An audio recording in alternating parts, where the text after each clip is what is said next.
Assalamualaikum warahmatullahi wabarakatuh. Salam, Om Swastiastu, Namo Buddhaya, salam kebajikan. Perkenalkan, nama saya Muhammad Al-Fadilah dari Program Studi Teknologi Mekanisasi Pertanian, Politeknik Pembangunan Pertanian Bogor. Pada video kali ini, saya akan menyampaikan mekanisme atau prinsip kerja dari Compression Ignition Engine. Perlu kita ketahui bersama bahwasannya mesin pembakaran terdapat dua jenis sistem pengapian yang digunakan, yaitu diantaranya Spark Ignition atau SI dan Compression Ignition atau CI.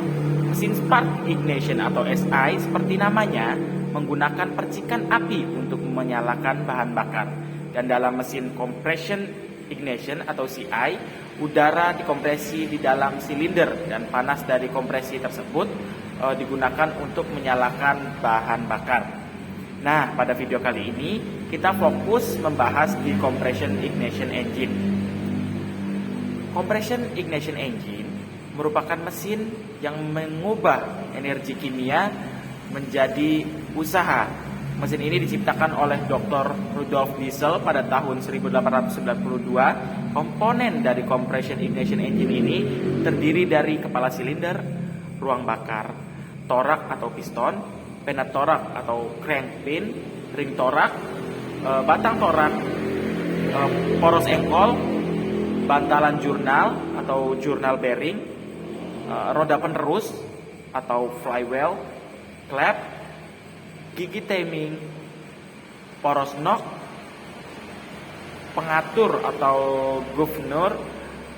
Compression Ignition Engine ini dikategorikan dalam motor bakar torak dan dikategorikan mesin pembakaran dalam atau internal combustion engine.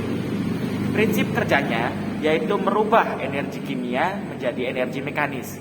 Energi kimia didapatkan melalui proses reaksi kimia atau di sini pembakaran dari bahan bakar atau solar dan oxidizer atau udara di dalam silinder atau ruang bakar.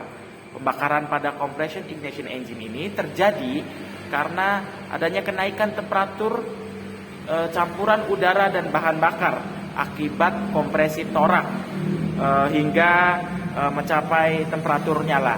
Compression Ignition Engine ini adalah mesin yang melengkapi satu siklusnya yang terdiri dari proses kompresi, ekspansi, buang dan hisap selama 2 putaran poros engkol. Pada Compression Ignition Engine ini yang dihisap oleh torak dan dimasukkan ke dalam ruang bakar hanya udara. Yang selanjutnya udara tersebut dikompresikan sampai mencapai suhu dan tekanan yang tinggi. Beberapa saat sebelum torak mencapai titik mati atas atau TMA, dan bahan bakar solar diinjeksikan ke dalam ruang bakar dengan suhu dan tekanan udara dalam silinder yang cukup tinggi, maka partikel-partikel bahan bakar akan menyala dengan sendirinya sehingga membentuk proses pembakaran. Supaya bahan bakar solar dapat terbakar dengan sendirinya, maka diperlukan rasio kompresi 15-22 dan suhu udara kompresi kira-kira 600 derajat Celcius.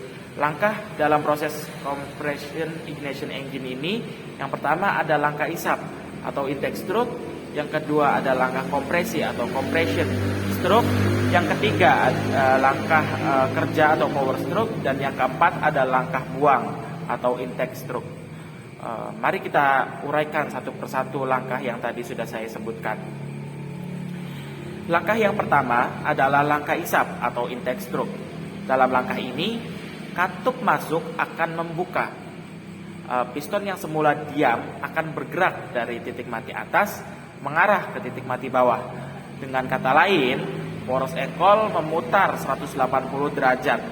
Sementara tekanan di dalam silinder relatif rendah. Selisih tekanan antara udara yang masuk dan tekanan rendah di dalam silinder tersebut akan menyebabkan udara yang masuk tersebut mengalir ke dalam silinder. Yang tahap kedua adalah langkah kompresi atau compression stroke. Pada langkah kompresi ini, katup masuk dan katup buang akan tertutup. Piston bergerak menuju ke atas. Piston bergerak dari titik mati bawah menuju ke titik mati atas. Poros engkol berputar 180 derajat kembali, dan kemudian udara yang ada dalam silinder dimampatkan di atas piston sehingga menyebabkan temperatur akan naik. Kemudian yang ketiga ada langkah kerja atau power stroke. Pada langkah ini, katup masuk dan katup buang masih dalam keadaan tertutup.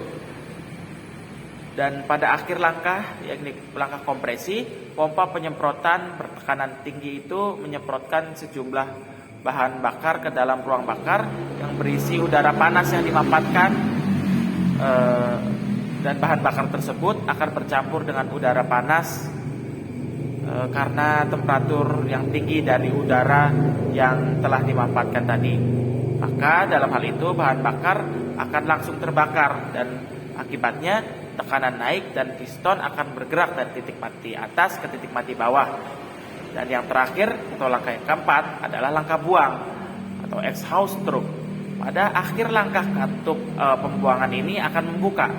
Piston bergerak dari titik mati bawah menuju ke titik mati atas, sehingga kemudian mendorong gas-gas sisa pembakaran keluar menuju katup buang yang terbuka. Jadi apabila secara teoritis atau secara teori motor compression ignition ini terbentuk 360 derajat dan hanya selama 180 derajat untuk menghasilkan udara.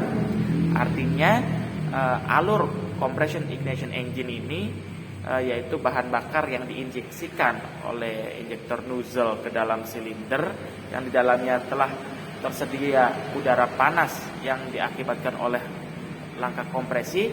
Hal tersebut yang mengakibatkan bahan bakar akan terbakar dan terjadi pembakaran yang menghasilkan langkah usaha. Udara yang masuk ke dalam silinder tidak diatur seperti halnya pada mesin bensin. Maksudnya udara hanya berdasarkan isapan dari piston. Jadi pada compression ignition engine ini output mesin diatur atau ditentukan oleh banyaknya bahan bakar yang diinjeksikan. Untuk menentukan besarnya output bisa dilihat dari dua hal, yaitu yang pertama adalah besarnya tekanan kompresi, dan yang kedua adalah jumlah saat penginjeksian bahan bakar yang tepat. Dan kesimpulannya, prinsip kerja compression ignition engine ini yaitu menyampurkan bahan bakar dengan udara yang dimampatkan sehingga suhu dan tekanannya menjadi tinggi. Karena tekanan yang tinggi tersebut akan mencapai titik bakar dan bahan bakar yang dibakar. Hasil dari bakaran tersebut menggerakkan piston untuk mengubahnya menjadi usaha.